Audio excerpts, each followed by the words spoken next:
Suatu hari, ada 3 rekan sepelayanan ingin berdiskusi atau sharing bersama.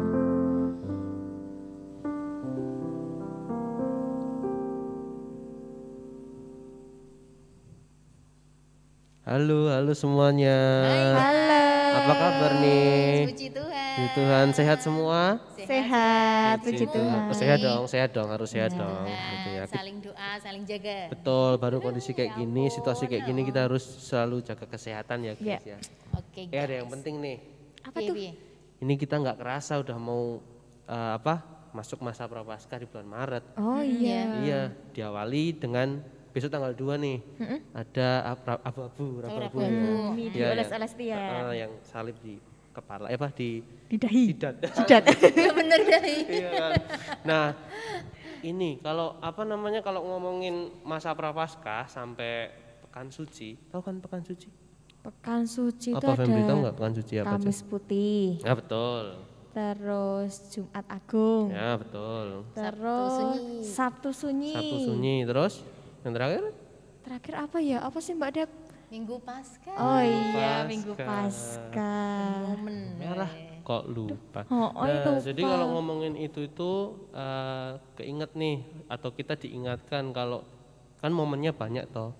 Nah itu ternyata nggak kebetulan momen-momen itu untuk mengasah iman kita. Kan setiap momen kan beda kan. Ada Kamis Putih itu nanti kita maksudnya apa, Jumat Agung maksudnya apa, itu kan Mbak Dep. Iya. Nah makanya momen-momen itu sangat penting bagi kita orang-orang Kristen mengikutnya Tuhan Yesus untuk mengasah iman kita gitu. Bener Mas Yoga. Soalnya aku tuh juga rasa deg-degan itu ada. Karena ya kita kan sudah masuk di perhatian perjalanan iman kita nih. Soalnya kan perayaan Kristiani kan nggak cuma Natal, tapi juga Paskah dalam kebangkitan Yesus Kristus. Yes. Nah, kebangkitan Yesus Kristus itu membawa budaya kehidupan. Ya ini karena the moment itu loh, Ya, momen kebangkitan tadi ya. Yesus Paskah, budaya kehidupan. Makanya kita kan memang sangat membutuhkan sekali Sang Gembala itu yang menuntun kita di setiap perjalanan iman yang diasah yang Yes, kamu bilang tuh loh bro. Iya yang tadi. Jadi kita itu seakan-akan ya kadang kita menjadi domba yang hilang, pernah hilang tersesat, ya butuh dipulihkan, kok bingung arah mana, wis pokoknya campur aduk lah rasane. Nah makanya yuk kita mumpung kita lagi sharing bareng, lagi bareng-bareng nih nyanyi itu loh Kidung Jemaat 415 baitnya yang pertama. Gembala baik bersuling nan merdu. Oh itu iya, keren sih iya. lagunya. Tahu kan? Tahu. Yuk.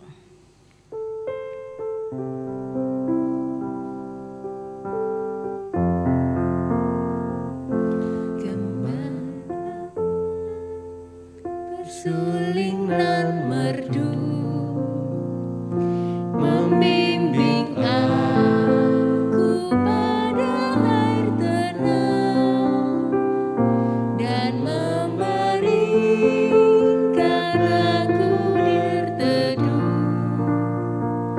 di padang rumput hijau berkenan. Oh gembala, ku ikut Tuhanku,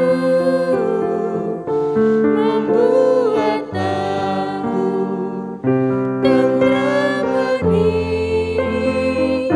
mengalir dalam sungai kasihku,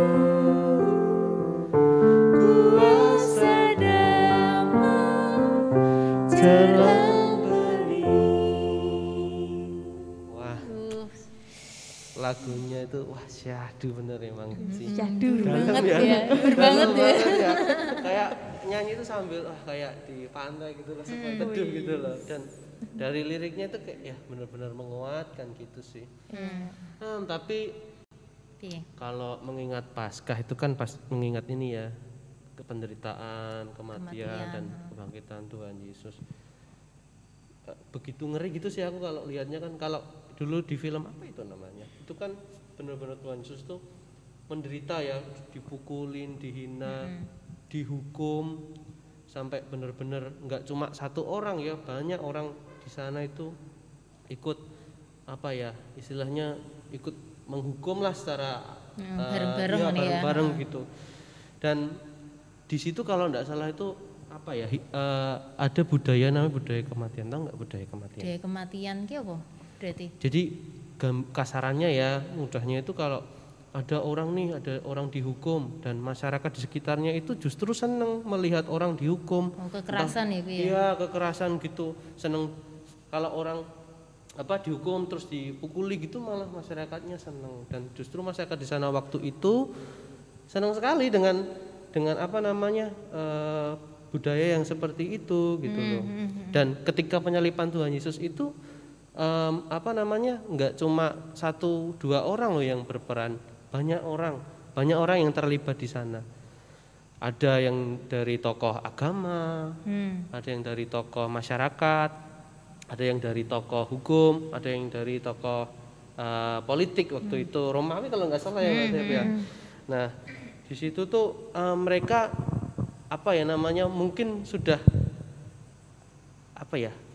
memiliki habit yang nggak bagus gitu loh Mbak, karena yang menular. Iya, itu yang yang berbahaya di situ kan. Jadi mereka itu menularkan, jadi kayak mereka benci atau pengen menghukum dan lainnya itu kayak terpengaruh untuk ayo itu menghukum. Oh iya, jadi kekerasan itu menular nih. Kekerasan itu menular. Wah, ngeri banget sih kalau kita membayangin waktu itu. Ya semoga di zaman ini jangan sampai ada yang budaya yang kayak gitu ya, soalnya ngeri banget. Jadi, sih. Jadi kayak kan ngomong salibkan dia, terus orang-orang melu ngomong. Betul, salib. Jadi kayak satu orang terus orang lain tuh ikut gitu loh. Jadi wah, ngeri banget sih. Nggak bayangin kalau ya, tapi bersyukur sih teman-temanku Alkitab tuh mencatat bahwa kematian Yesus tuh bukan jalan terakhir. Jadi jalan terakhir hidupnya. Amen. Jadi akhirnya kan Yesus tuh bangkit dari kematian. Nah, kebangkitan itu yang akan meruntuhkan yaitu segala kekerasan yang menular, yang kotor, yang kejam, yang jahat, yang enggak adil. Jadi diganti dengan budaya kehidupan yang diusung Tuhan. Jadi ini kan bangkit, menang, hidup toh. Jadi kemenangan untuk kehidupan. Nah, ini yang perlu kita gerakkan tuh budaya kehidupan. Bukan budaya kematian yang tadi ya. Nah, makanya di sini ada 3 sifat yang perlu kita asah nih dari Tuhan Yesus. Apa aja Mbak? Jadi menjadi manusia yang bebas, manusia yang rendah hati, dan manusia yang adil. Itu cara teladannya Tuhan. Contohnya misalnya sebagai manusia yang bebas, ya kita mau mencontoh seperti Tuhan Yesus yang pokoknya melepaskan segala gengsi, melepaskan pada hingar-bingar duniawi. Itu bab ya bebas, menjadi manusia bebas, maksudnya menjadi utuh diri sendiri yang benar, tapi bertanggung jawab bebasnya. Terus yang menjadi manusia rendah hati itu pokoknya mau nyelondohi, ya mau dekat sama orang-orang, ya terpinggirkan. Nggak bikin jarak gitu ya Mbak, sama siapapun orang betul. Yang berbeda dengan kita, yang membutuhkan pertolongan, yang ditindas, misalnya yang dibully, kita mau merangkul mereka, atau yang dianggap kamu itu dosa yang besar melakukan ini, kan kadang gitu loh, yang mengkotak-kotakkan dosa, padahal semua podo wae. Nah ini yang mau itu saling memeluk. Dan yang ketiga tadi kan menjadi manusia adil. Manusia adil itu ya mau memanusiakan manusia juga, menghidupi itu. Oh gitu. Ya sudah Mbak Dep, untuk tahun ini perayaan Paskah nggak apa-apa lah berbeda ya, tapi kita harus tetap menjadi manusia yang bebas, yang rendah hati, dan adil. Kalau biarlah dosa itu berpihak pada kematian, kemudian itu Allah berpihak pada kehidupan. Sebenarnya mau sharing sih, tapi kita mau doa dulu Mbak. Dalam lagu itu Kedung Jemaat nomor 415. Oh kayak tadi. Oh yang tadi, Tapi bait yang ketiga. Kita nyanyi bait yang ketiga ya.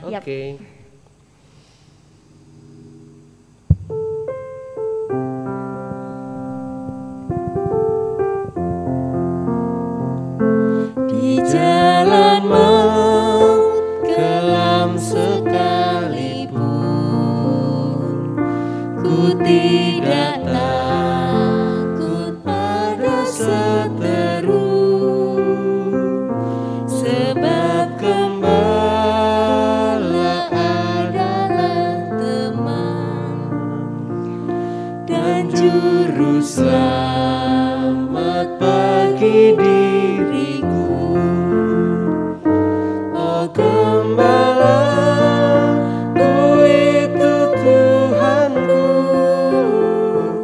membuat aku tenteram hening, mengalir dalam sungai kasih-Ku, kuasa damai terang bening. Nah, lirik lagunya itu tadi tuh aku jadi teringat sesuatu. Piye? Ya, keringat apa Jadi nih? kalau jalan kelam itu bisa membuat kita tuh terjatuh dan tersesat, ya toh. Ya, jelas. Nah, terus apalagi di zaman now nih, Hmm. orang-orang itu lebih suka pada budaya kematian. Contohnya pembunuhan, entah ngeri, itu ngeri. pembunuhan karakter Oh ataupun iya, aborsi. bener. Kemudian pilih kasih. Kemudian ada yang ngajak perang nih, adu kekuatan mana yang lebih keren seperti itu. Itu kan juga merupakan budaya Kematian tadi ya? Oh, ya. iya. Nah, padahal kita diingatkan pada sabda Tuhan dalam 1 Yohanes 1 Yohanes ayat 1 Yohanes pasal yang ketiga 3 ayat yang ke-15. Oke. ke 15. Nah, ada yang mau bacain nggak, Mas Yoga atau Mbak Deb? Oh, pingsut. Ayo, maksud apa lagi? Aku aja deh. Ya, oke. Oke, jadi di 1 Yohanes 3 ayat Satu, aduh, ya. ini Mas dulu, aku ini dulu. Nah, 1 Yohanes 3 Tiga 15 ayat ya. yang ke-15. Oke. Oke. Setiap orang yang membenci saudaranya adalah seorang pembunuh manusia. Iya, nah itu. Wow. Gila ya. Ini ya, Nah, jadi mungkin nih Gusti, kita ampun, nih murid-murid Tuhan Yesus mungkin bisa jatuh dalam budaya tersebut, budaya kematian tersebut. Ya. Itu walaupun kita murid-murid Tuhan Yesus. Iya. Ini loh, sadar nggak? Sadar dan nggak sadar ya. Jadi budaya kematian yang kayak gitu itu menyebar begitu cepat ya. Ya. Kalau ngomongin saat ini budaya yang kematian seperti itu biasanya dia nggak muncul sendirian, dia pasti bonceng. Maksudnya dia itu ngikut teknologi, ngikut ilmu pengetahuan iptek gitu-gitu. ya. Iya, iptek gitu-gitu. Contohnya yang kita ketahui sekarang yang ada di sekitar kita yang selalu ada di kehidupan kita itu internet ya. Medsos. Ya, medsos, internet dan medsos mirip gitu. Jadi di internet maupun di medsos itu semua orang bisa lihat ya, bisa ngunggah, bisa download juga gitu loh. Nah, di situ enggak semuanya hal-hal baik juga. Ada yang hal-hal buruk. Mungkin Fembri dan Mbak Deborah juga sering menemukan nih di medsos sih paling kenceng di medsos ini. Banyak konten kekerasan, banyak berita hoax yang istilahnya memanas-manasi kadang situasi pandemi ini banyak sekali hoax. Ada mungkin video ajakan untuk aksi-aksi yang tidak manusiawi, mungkin tidak mengandung nilai kemanusiaan, atau mungkin dan sekarang mungkin yang bahaya juga adalah ini ya radikal. Radikalisme itu juga jadi salah satu menurutku jadi salah satu budaya kematian itu juga gitu loh. Prank-prank lo Nah, prank itu juga. Itu gimana ya? Prank itu kan sering banget kita temui kan anak-anak muda itu. Iya. Prank itu Contohnya apa, Mas? kayak apa ya? Jadi satu hal hiburan yang Ya, orang-orang yang diikuti, yang seneng. diikuti kan senang banget kalau lihat ada prank, ada orang seakan-akan dibully lah, dibully tapi kayak misal contohnya yang ulang tahun gitu. Ulang tahun yang ulang tahun. Pernah ya? Ya, dulu aku pernah itu diceburin kolam. Oh, ini Pernah curhat. dulu ya curhat, orang-orang ketawa padahal saya itu menderita ya itu ya. Iya. Maksudnya pulang kedinginan gitu ya. Sing ulang tahun siapa yang kena? Iya. Ya ampun, iya ya. Iya, dan seakan-akan tuh kalau aku lihat di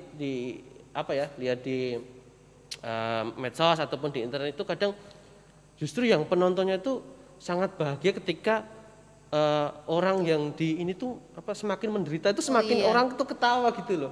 Ini kan agak aneh ya, mungkin orang-orang sekarang bilang psiko gitu kayaknya ya. Jadi penderitaan orang tapi kita bahagia gitu loh. Nah, ini yang sebetulnya juga perlu dikhawatirkan ya, maksudnya dipikirkan juga kok lama-lama sekarang itu khususnya anak muda, mungkin juga orang lain juga ya anak muda itu kok lebih kayak terserang wabah untuk mencintai kekerasan, gitu-gitu sih. Menyedihkan sekali ya Mas, ketika budaya hukuman terus kematian itu dipuja dan dipuji sama orang yang menurut mereka malah seneng gitu ya, malah menikmati deritanya orang. Betul. Ya kan? Apalagi yang pernah nih merasakan atau disakiti oleh orang, nah itu kan juga sangat sangat menyedihkan sekali. Betul. Terus ada unsur balas dendam kan pasti ada nih yang terselubung. Dan aku tuh juga pernah pengen yang kayak gitu, pengen balas dendam. Tapi setelah itu saya bergumul, kemudian dipikir lagi supaya gimana caranya saya bisa kuat, bisa tabah kayak gitu. Biar nggak kayak gitu ya. Nah, jadi ya. Karena pernah ngalami gitu, nggak enaknya dibully lah istilahnya. Gitu kan jadi bahan konten gitu-gitu kan nggak enak ya. Iya. Bisa jadi ya kita siapapun yang pengikut Kristus itu ya dari anak, remaja, pemuda, terus keluarga muda, dewasa, adiusa, siapa tahu pernah melakukan budaya kematian itu dengan cara kita maksudnya memaksakan keinginan kita. Jadi malah ini prihatin banget dan mungkin kita mengingat kebalikan budaya kematian ya budaya kehidupan yang dihidupi Tuhan. Sehingga yuk ingat ajaran Tuhan Yesus sih yang hukum kasih hukum kasih agape, sama tadi yang bacaan yang Fembri minta tolong baca tadi loh, 1 Yohanes 3 ayat 15 ya. Dinggo reminder lah kita mengingat bahwa ya ayo setiap kebencian diganti dengan cinta, setiap dendam diganti pengampunan. Pokoknya ya rasanya setiap yang pelik diganti dengan peluk. Jadi Dewi menggunakan, mungkin memang kita perlu menggunakan logika, akal budi kita dengan benar sehingga iman dengan perbuatanku imbang. Kurang lebih kayak ngono ya. Jadi memilah dengan bijak. Yang parah tuh itu loh. Aku lihat di internet kita kan itu masuk di era, jadi kan ngopo toh kok akal budi itu penting. Jadi ini karena kita masuk di era pasca kebenaran, post-truth. Jadi istilah ini mengandung makna era di mana kebenaran yang real fakta itu dianggap nggak penting. Yang penting adalah informasi itu sesuai yang saya yakini, yang sesuai dengan keyakinanku, pokoknya sing pikiranku kuwi sing paling bener, dan itu dijadikan ajang memprovokasi liyane. Jadi opini dijadikan fakta. Ini yang hoax itu loh tadi yang banyak. Jadi akhirnya budaya kematian itu sering terjadi, dipertontonkan banyak orang. Gitu ya. Terus ini Mbak jadi keinget sih dari makanya Mbak Dep tadi kisah murid Tuhan Yesus yang dikatakan kurang peka atau malah ini mampet lah ini akal budinya tadi. Akal budinya. Iya. Jadi waktu peristiwa makam Tuhan Yesus kosong itu kan sebetulnya itu ingin mewartakan bahwa Tuhan Yesus itu bangkit gitu loh. Tapi murid-murid Tuhan Yesus itu nggak peka gitu atau gagal memahami atau mungkin pemahamannya kurang bijaksana. Itu gitu juga dalam Injil Lukas dijelaskan bahwa Maria dari Magdala dan Maria ibu Yakobus juga perempuan-perempuan lain ketika masuk ke dalam makam Yesus itu mendengar suara malaikat yang cukup mengagetkan mereka yang ada di sana, di mana kata-kata itu kurang lebih mengapa kamu mencari dia yang hidup di antara orang mati. Nah itu bisa dilihat di Lukas 24 ayat 5. Seketika dengan perkataan yang seperti itu, mereka yang ada di sana itu teringat dengan perkataan atau pesan Tuhan Yesus sebelum Tuhan Yesus mati atau gitu. Nah, waktu dulu itu Tuhan Yesus pernah berkata bahwa anak manusia akan atau harus diserahkan ke tangan orang-orang berdosa dan akan bangkit dan disalibkan dan akan bangkit dari pada hari yang ketiga seperti itu. Dan apa ya, pesan yang sungguh penting ini justru dilupakan atau nggak tahu ya kondisinya seperti apa, tapi pesan yang penting benar-benar ketika Tuhan Yesus menderita mati kayu salib dan bangkit ini justru kan penting kan, ini hal penting yang dilupakan karena mati ya. Iya, kenapa ini dilupakan seperti itu. Terus mampetnya akal budi tadi membuat para murid kan lebih meyakini dari pandangan mereka ketimbang perkataan Yesus. Tapi bersyukurnya itu perempuan itu teringat akan perkataan Yesus. Jadi akal budi mereka itu tercerahkan sehingga meyakini bahwa kubur kosong sebagai bukti bahwa Tuhan Yesus itu hidup, dia itu hidup. Sayangnya nih si Petrus itu masih ragu dengan kebangkitannya. Ia kemudian pergi untuk membuktikan bahwa perkataan perempuan itu memang benar adanya dan layak dipercaya. Kemudian Petrus itu tadinya seperti kebanyakan orang Yahudi. Pada akhirnya kita tahu bahwa perkataan para perempuan itu bahwa itu benar. Padahal Tuhan juga memakai para perempuan tadi kan untuk menjadi saksinya. Ya, memang kita saat ini hati-hati dengan budaya kematian. Kadang karena terasa nyaman, ternyata menjerumuskan. Ya, harus hati-hati sih, betul. Ya, fokus kita ke dalam budaya kehidupan yang mengajak kita tadi tahu manusia bebas, rendah hati dan adil. Nah, kita mau mengendalikan diri juga ini masa prapaskah kan 40 hari. Bisa enggak kita tidak hanya yang bersukaria ikut Tuhan tapi mau berpuasa juga. Puasa dari segala keinginan duniawi kita, pengendalian enggak hanya makan minum secara fisik, yaitu kita menata itu 40 hari. Gitu ya. Semangat kita semua juga dengan saudara-saudara kita, makanya yuk kita perlengkapi dengan nyanyi hidup kita yang benar. KJ 450 ayat 1 dan 3. Biar benar. Jadi nyanyian ini ya wujud doa kita semua. Amin. Oke.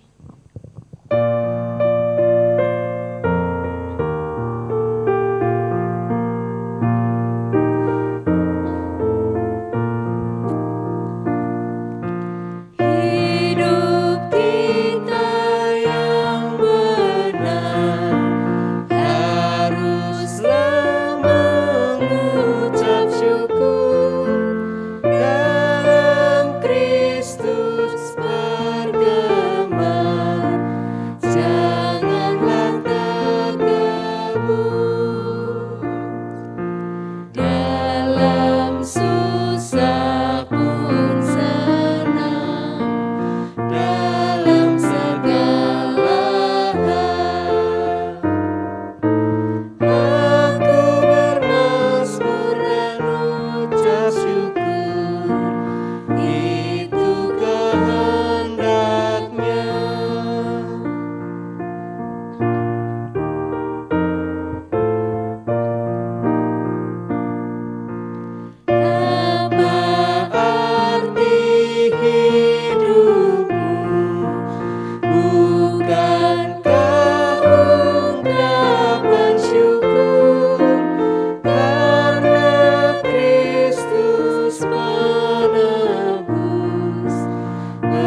akhirnya kita bisa sharing bareng ya, ketemu Iya. bareng ya, nggak kerasa ya.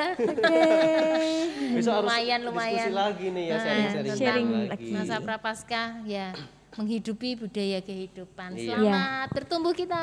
Selamat Saling bertumbuh. doa. Saling doa, salam sehat. Tuhan Yesus memberkati. GPU, sarangnya yuk.